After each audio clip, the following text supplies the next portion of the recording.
빌립보서 2장 5절에서 8절 말씀을 통해서 그리스도 예수의 마음이라는 제목으로 함께 은혜를 나누겠습니다. 우리는 지난 시간에 믿음에 대해서 살펴보았습니다. 믿음은 보이지 않는 것들의 증거라고 했습니다. 그것이 무슨 뜻일까 제가 묵상하면서 이런 생각이 들었습니다. 저희 아버지께서는 조사로 일했습니다. 6.25 때 신학 공부를 하지 못하고 교회를 섬기는 조사로 일했는데 저에게 이렇게 말씀하셨습니다. 무슨 일이 있어도 예배에는 참석하도록 해라. 그래서 중학교 때부터 수요 예배에 참석하도록 저를 독려하셨습니다. 그런데 설교 시간마다 저는 졸다가 왔습니다.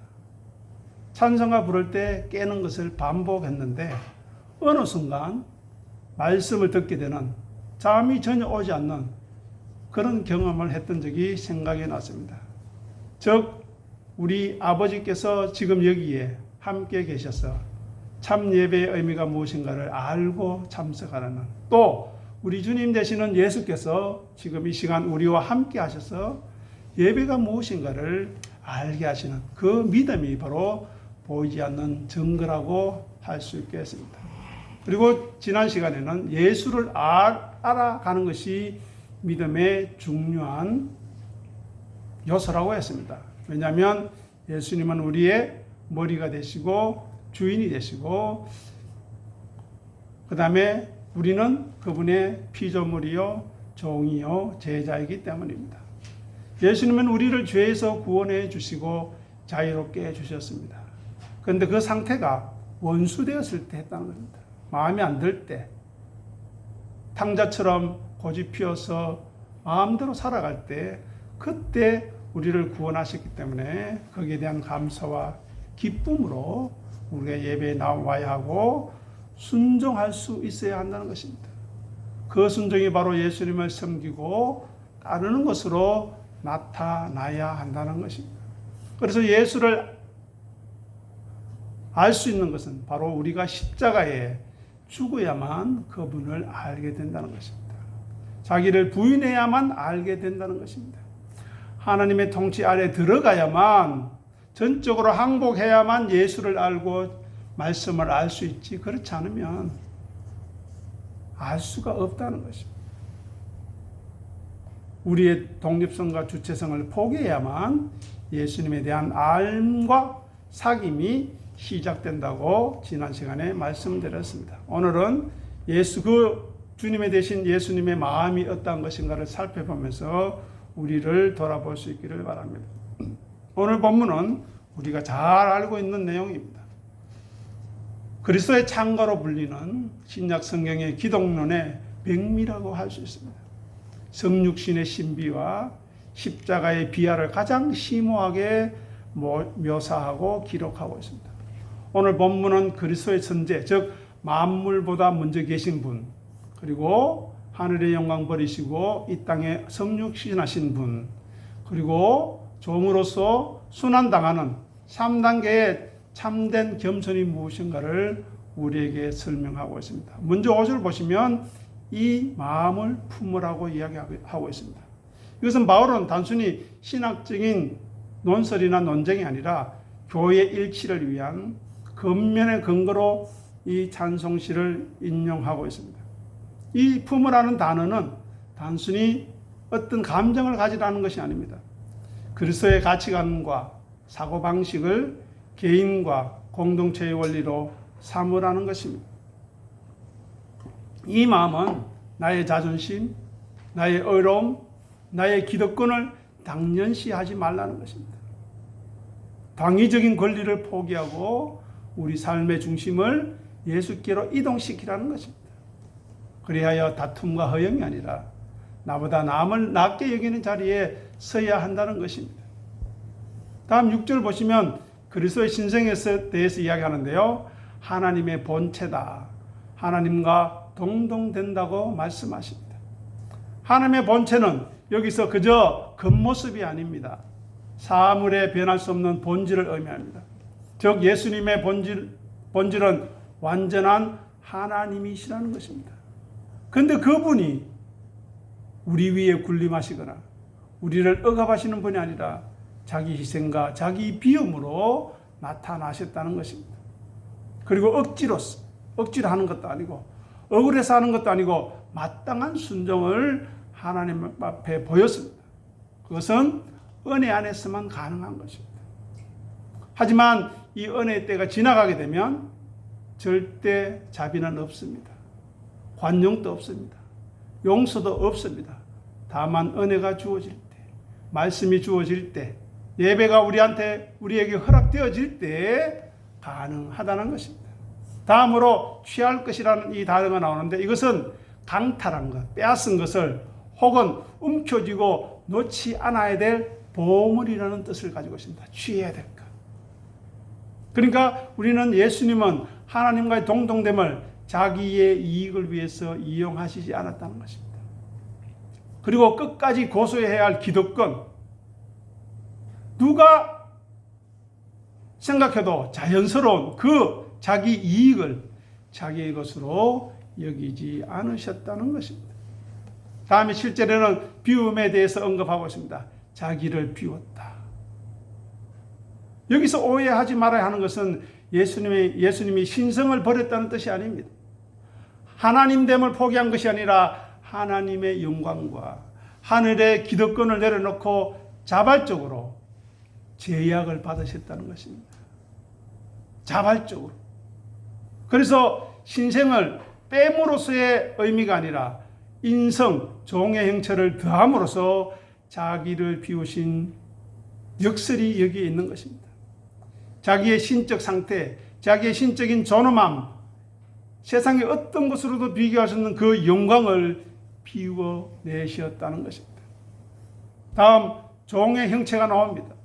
이것은 하나님의 본체와 대조되는 단어입니다.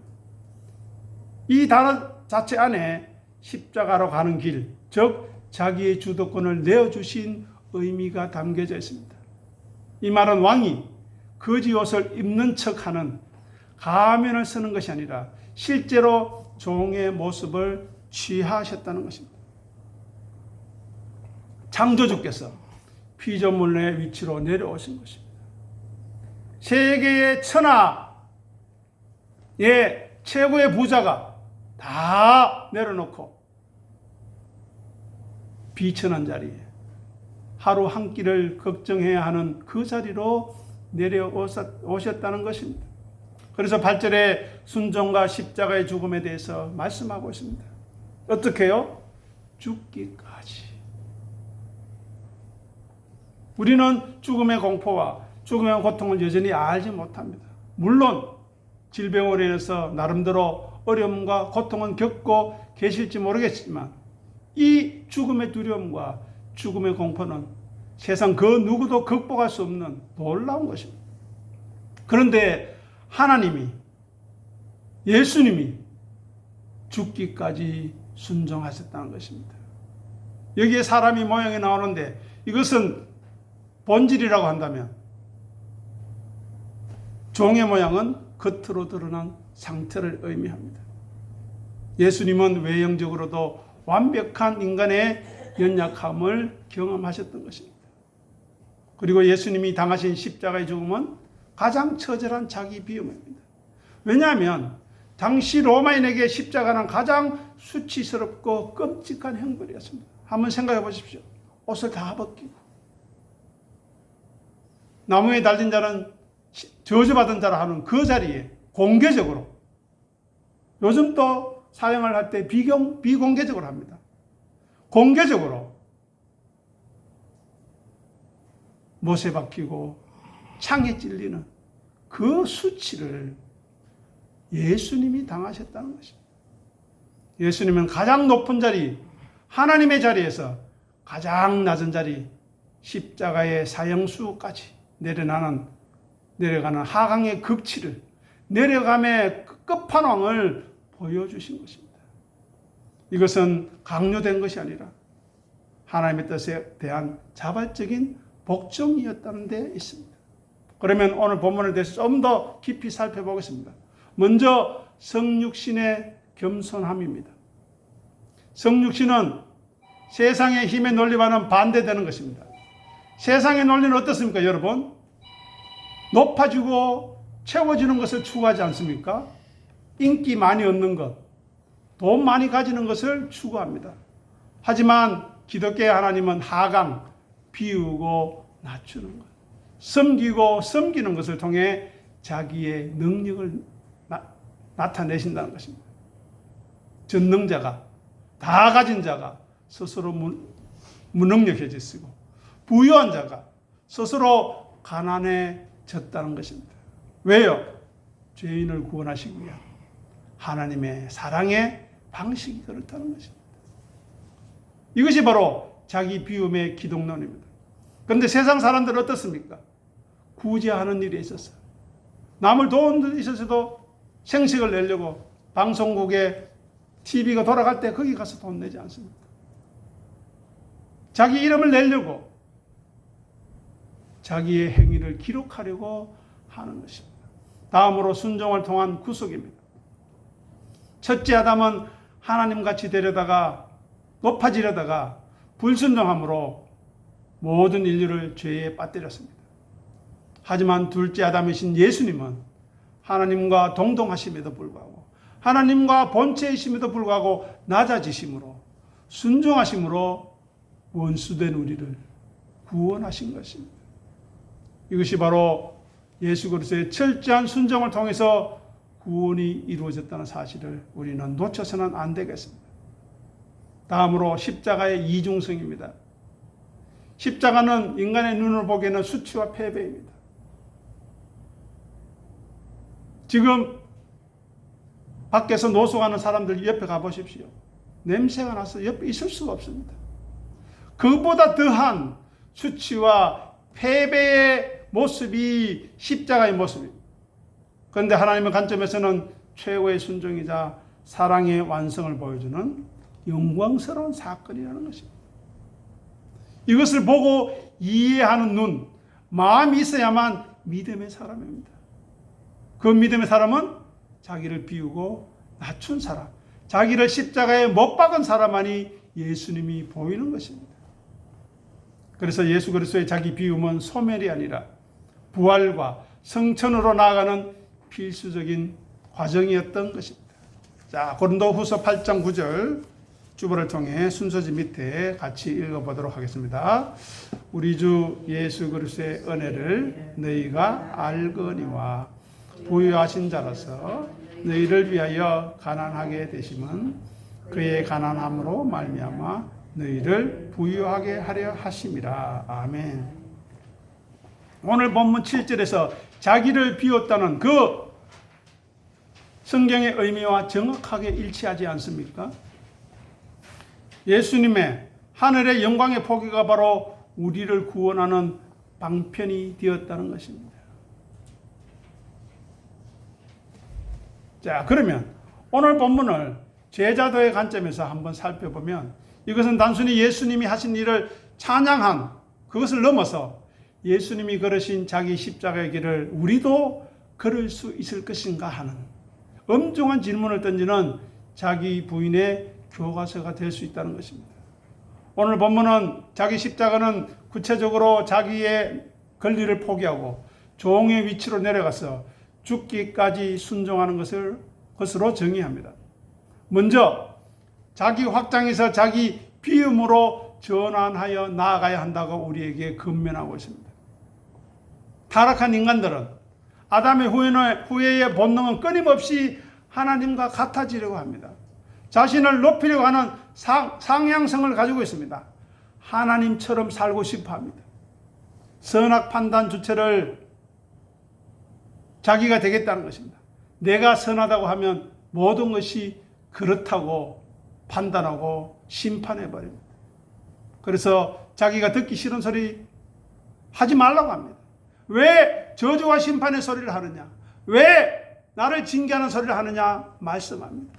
하지만 그게 복이고 은혜인데도 불구하고 죄인들은, 타락한 아담들은, 높아지려고 하는 인간들은 하나님의 그 말씀을, 심판의 말씀을 싫어합니다. 그래서 뭐라고 해야 합니까?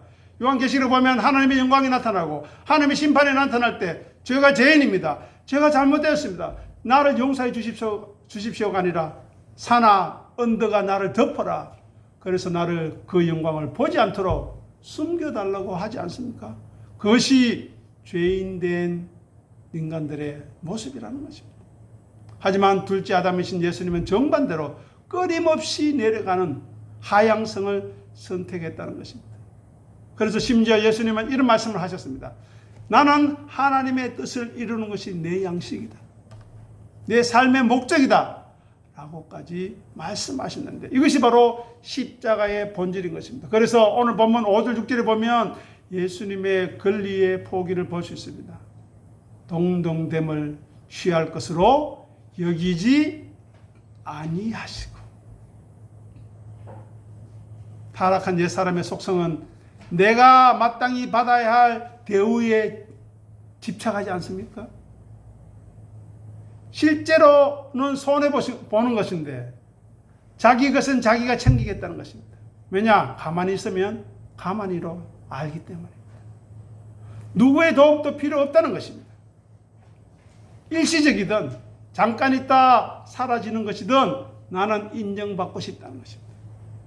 그 인정을 통해서 자기 자존심을 채우고 싶은 것이 타락한 옛사람의 속성입니다. 자존심, 기득권, 정당한 권리, 내가 누군데 감히 라고 외치는 것이 타락한 육신의 사람입니다. 그러나 예수님은 하나님이시라는 그 최고의 권리조차 움켜쥐지 않고 손을 펴셨습니다. 자기 부인의 시작은 부당함을 억지로 참는 것이 아닙니다. 정당한 권리를 자발적으로 내려놓는 것입니다. 내가 억울해하고 내가 분노하는 이유가 무엇입니까? 바로 아직 포기하지 못한 나의 권리가, 나의 자랑이, 나의 자존심이 십자가에 못 박히지 않고 살아있기 때문이 아닙니까? 그래서 비위가 상하는 것입니다. 그래서 듣기 싫은 것입니다. 그래서 꺼리게 되는 것입니다. 왜냐고요?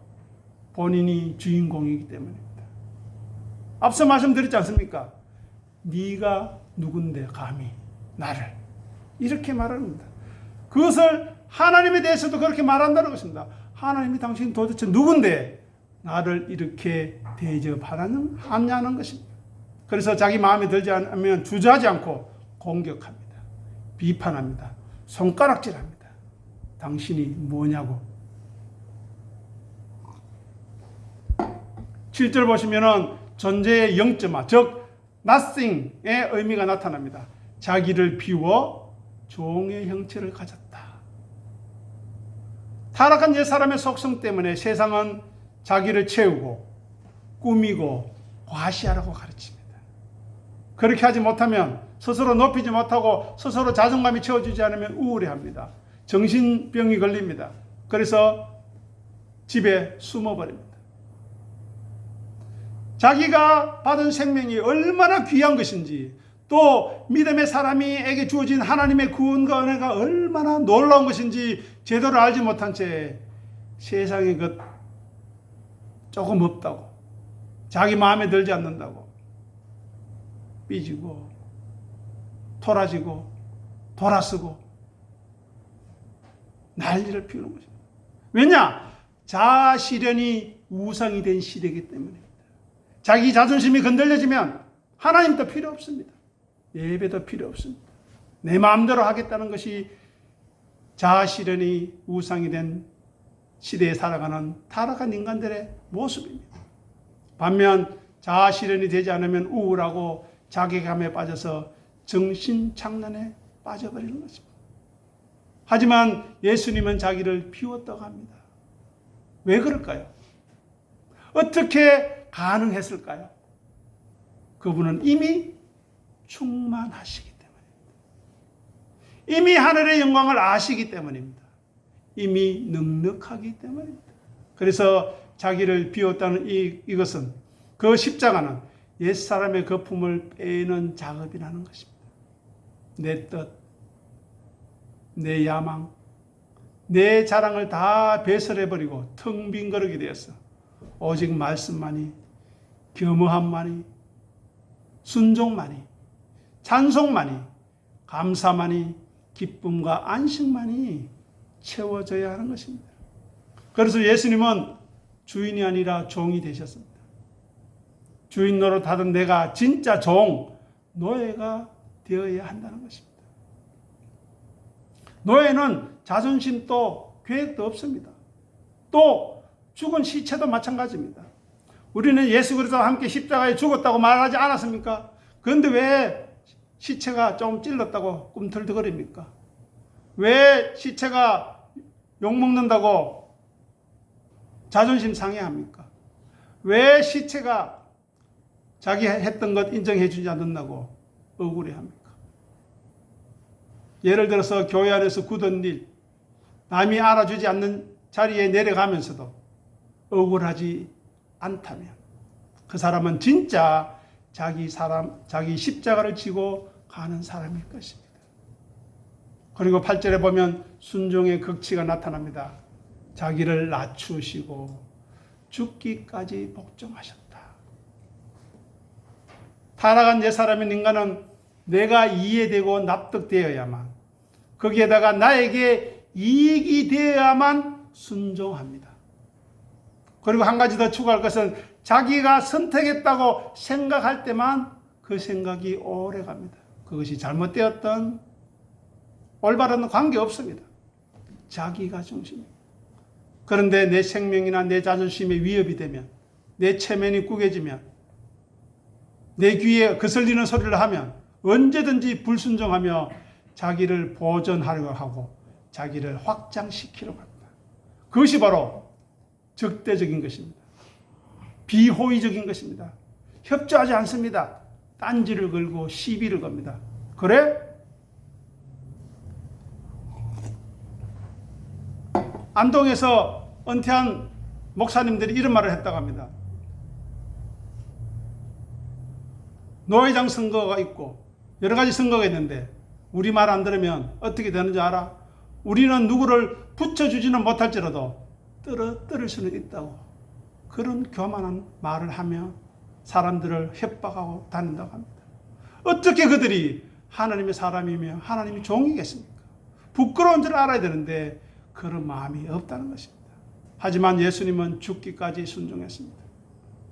제자도의 핵심은 생존이 아니라 순종입니다. 예수님의 십자가는 살기 위해 믿는 것이 아닙니다. 하나님의 뜻을 이루기 위해 죽는 것입니다. 그리고 앞서 말씀드린 바와 같이 십자가의 죽으심은 가장 수치스러운 죽음. 나의 명예가 짓밟힙니다. 내 자존심이 짓밟힙니다. 내 감정을 짓밟습니다. 그리고 사람들로부터 바보 취급을 합니다. 아니 그렇게 능력 많다면서, 하나님의 아들이라면서 십자가에 내려와서 당장 우리를 구원하고 너도 구원해라, 뭐하나? 라고 조롱합니다. 그런데 그것이 하나님의 뜻이라면 기꺼이 그 수치를 감당하는 것이 바로 자기 부인의 완성이라는 것입니다. 다음으로 오늘 본문은 아담의 길과 그리스도의 길에 대해서 인류 역사의 두 가지 흐름을 대조해 주고 있습니다.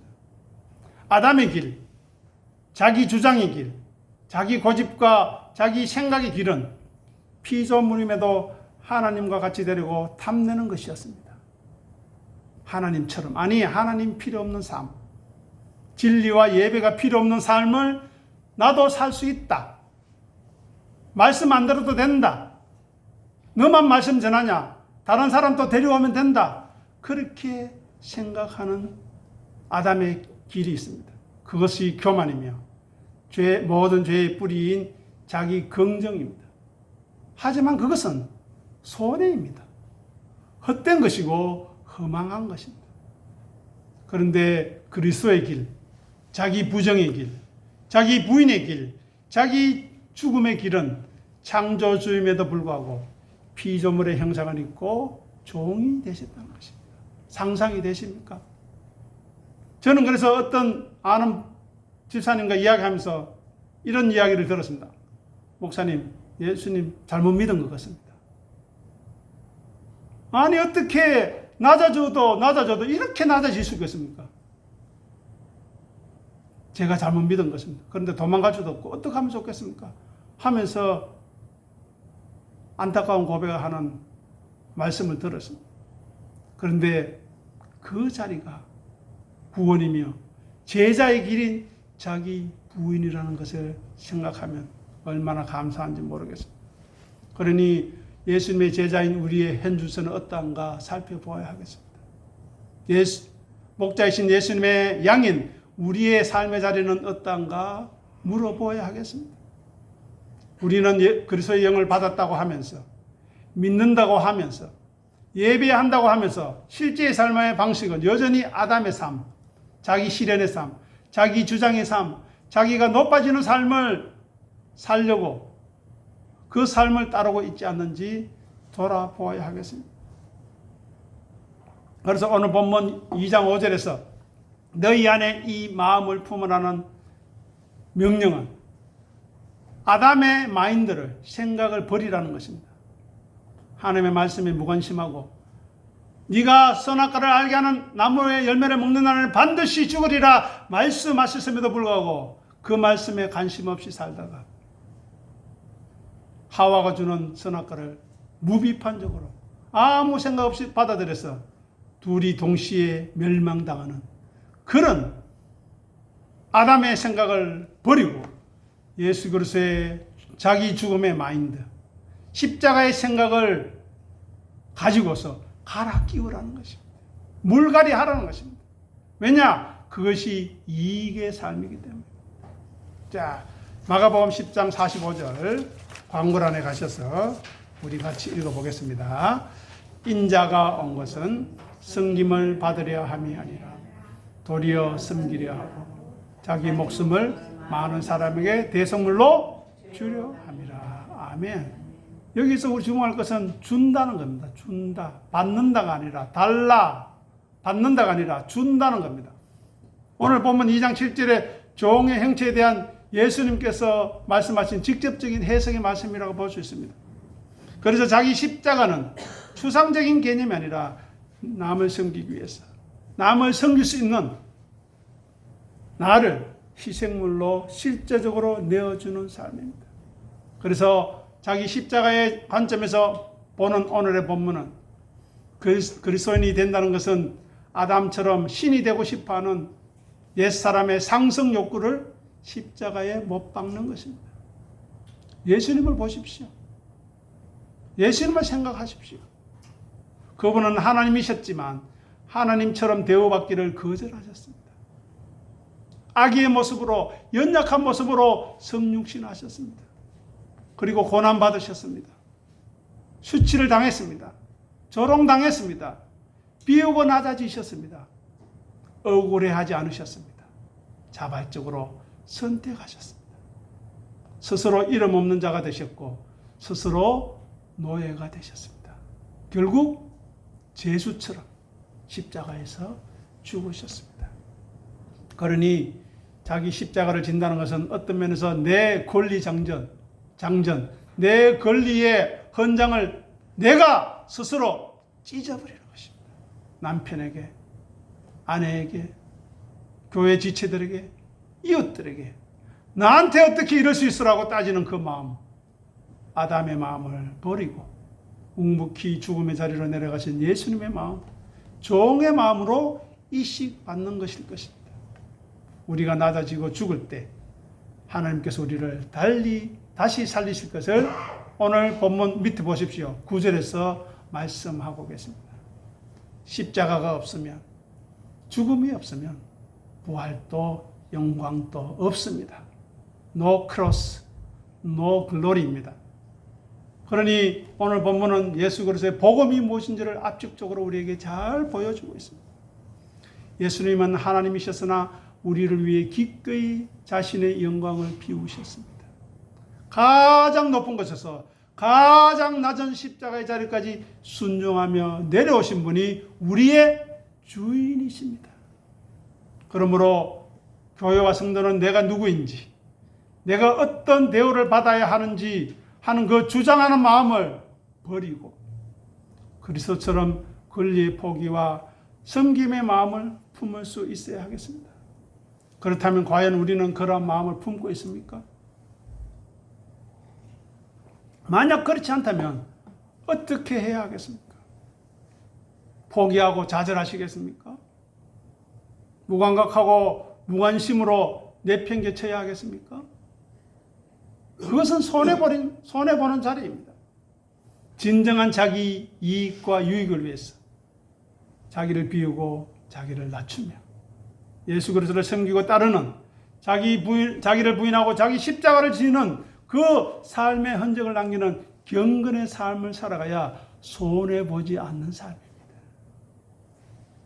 마지막으로 시편 51편 10절에서 11절 읽고 마무리하겠습니다. 주의 얼굴을 내 죄에서 돌이키시고 내 모든 죄악을 지워주소서. 하나님이여 내 속에 정한 마음을 창조하시고 내 안에 정직한 영을 새롭게 하소서. 나를 주 앞에서 쫓아내지 마시며 주의 성령을 내게서 거두지 마소서. 아멘. 이 시편 51편은 잘 아시듯이 다윗이 바세바와 간음하고 충성된 장군인 우리아를 죽이고 난 다음에 고백한 내용입니다. 내가 하나님이라면 이런 다윗 용서하지 않겠습니다. 네가 어디 감히 양치기 하던 것을 보잘것도 없는 그 삶에서 내가 왕으로 이렇게 올려줬는데 그 은혜를 잊어버리고 간음을 해? 사람을 죽여? 어디 비언망덕한 하면서 저는 바로 심판해버리겠습니다. 그런데 하나님께서는 그 다윗마저도 용서하시고 시편 51편에 그 피눈물 나는 자기가 얼마나 죄덩어리에 불과한가, 자기가 얼마나 쓰레기이고 더러운 옷에 불과한가를 자백하게 하는 수단으로 삼으셨다는 것입니다. 그러니 우리가 오늘 본문에서 나오는 예수님의 마음을 품고 있지 못하다면 이런 기도를 해야 하겠습니다. 우리에게 새 영과 새 마음을 주시기를 소원합니다. 부드러운 마음을 주시기를 기도합니다. 굳은 마음 제거해 주시고 딱딱한 마음 없애주셔서 오직 진리의 성령님이 역사하시는 옥토와 같은 마음이 되게 해달라고, 그 마음을 달라고 함께 마음을 모아 두 손 모아 기도하는 우리의 공동체가 되기를, 교회가 되기를 간절히 소원합니다. 기도하겠습니다. 아버지 하나님, 은혜를 감사합니다. 우리에게 주신 믿음이 무엇인지, 우리가 예수님을 알아가는 것이 무엇인지, 그리고 그리스도 예수의 마음을 품는 것이 무엇인지를 생각하게 하시고 듣게 하시니 감사합니다. 흘려듣지 않게 하시고 돌아가서 과연 그 말씀이 그러한지 말씀을 통해 확인하고 믿음 위에 굳게 서는 귀한 하나님의 사람들로 세워주시옵소서. 사실 그리스도의 마음을 묵상하고 들을 때마다 너무 부끄럽습니다. 아니, 부끄러울 것도 없는 마른 막대기와 같고 마른 뼈다귀와 같고 사막과 같고 무덤과 같은 아무런 가치 없는 저희들이지만 은혜를 주시고 사랑을 베푸시고 지금까지도 붙들어 주신 그 능력으로 말미암아 우리를 통해 기도하게 하시고 회개하게 하시고 주의 은혜를 사모하게 하신 것, 오직 하나님의 은혜이오니 주님 은혜가 헛되지 않도록 우리의 마음과 생각을 하나님 평강으로 주장하여 주심으로 말미암아 높은 자리가 아니라 낮은 자리에, 섬김을 받는 자리가 아니라 섬기는 자리에 기쁨으로 내려가는 우리 모두가 되게 도와주시옵소서. 감사하며 예수님 이름으로 간절히 기도드립니다. 아멘.